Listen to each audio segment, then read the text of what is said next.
Fadly John, Menteri Kebudayaan, membuat kontroversi baru di tengah perjalanan bangsa kita yang sedang bersama-sama kita mau tata, mau perbaiki, mau majukan. Tetapi belakangan ini ada isu-isu banyak yang lahir dari pejabat pemerintah kita, dari kementerian yang membuat situasi di tengah masyarakat kita menjadi seperti konflik. Yang pertama dilakukan oleh Menteri Dalam Negeri Tito Karnavian terkait dengan 4 pulau di Aceh yang dimasukkan menjadi wilayah teritorial Provinsi Sumatera Utara dan kini mendapat penolakan dari masyarakat Aceh dan membuat pergolakan kemarahan masyarakat Aceh muncul. Yang kedua terbaru ini adalah Fadly John.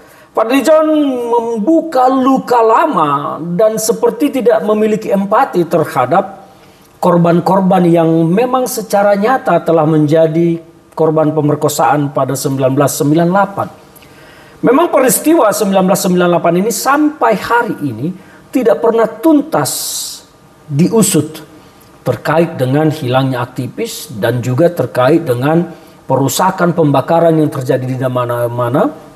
Banyaknya korban jiwa yang tewas dan pemerkosaan massal. Fadly John, Menteri Kebudayaan, mengatakan bahwa isu pemerkosaan 1998 itu hanyalah rumor yang tidak terbukti. Kemudian mendapat penentangan dari beberapa aktivis.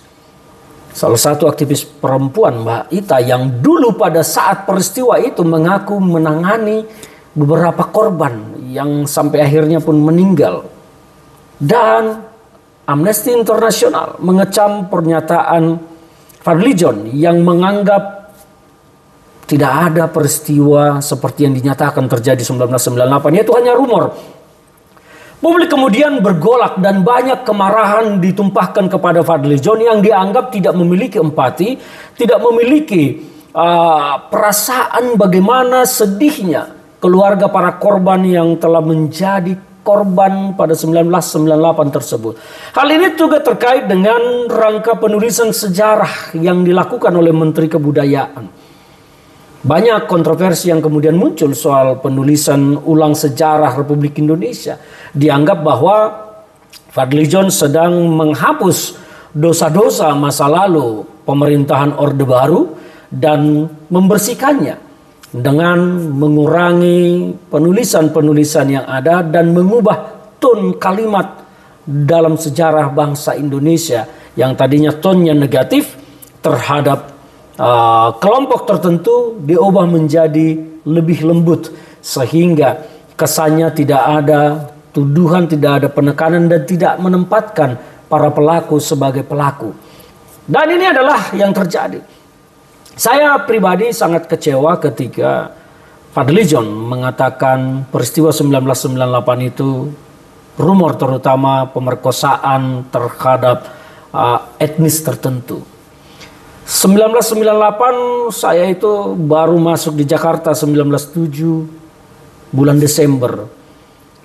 Peristiwa 1998 Mei itu terjadi, saya sedang mengendarai mobil di daerah Kemayoran yang akhirnya saya berbalik arah kembali ke daerah kawasan Johar Baru karena saya melihat ada kepulan asap api di mana-mana, orang berlarian kemana-mana dengan teriakan-teriakan yang menyedihkan. Saya merinding kalau mengingat itu. Dan ini adalah sebuah peristiwa kelam bagi bangsa kita. Dan sayangnya, sedihnya kali ini justru Fadly John seperti menggarami luka yang mulai tertutup. Fadly John seperti menyiram luka dengan cairan asam sehingga perih itu kembali muncul. Mengapa bagi Fadly John harus penting menyatakan bahwa 1998 peristiwa pemerkosaan massal itu adalah rumor yang tidak ada buktinya? Sepenting itukah itu harus dibicarakan saat ini? Saya melihat bahwa banyak menteri-menteri di kabinet ini yang gagal fokus menerjemahkan keinginan dari Pak Prabowo Subianto untuk bersama-sama memajukan Indonesia.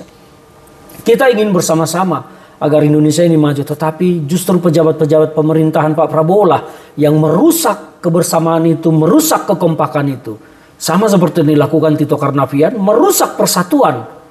Yang dilakukan Fadlizon kali ini merusak kesatuan kita yang telah kembali pulih pasca 1998. Ini adalah sebuah blunder besar bagi pemerintahan Pak Prabowo, yang saya pikir bahwa Pak Prabowo harus melakukan evaluasi terhadap pejabat-pejabat pemerintah seperti ini.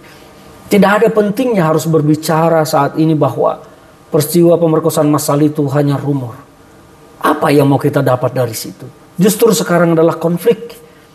Dan Fadlizon mendapat kecaman dari banyak pihak. Tetapi apakah Fadlizon akan mau mendengar kecaman itu? Saya pikir tidak. Saya prihatin sekali. Saya berharap bahwa pemerintah ini sebetulnya seharusnya lebih fokus kepada bagaimana membuat Indonesia ini maju, rakyatnya sejahtera. Yang saat ini atas data dan ketentuan Bank Dunia, masyarakat miskin kita itu di atas 60%. Ini yang harus kita pikirkan, bukan malah mencemari upaya-upaya yang dirancang oleh Pak Prabowo untuk Indonesia maju dengan isu-isu yang tidak penting untuk dibahas saat ini. Salam dari saya, Ferdinand Huta Hayan.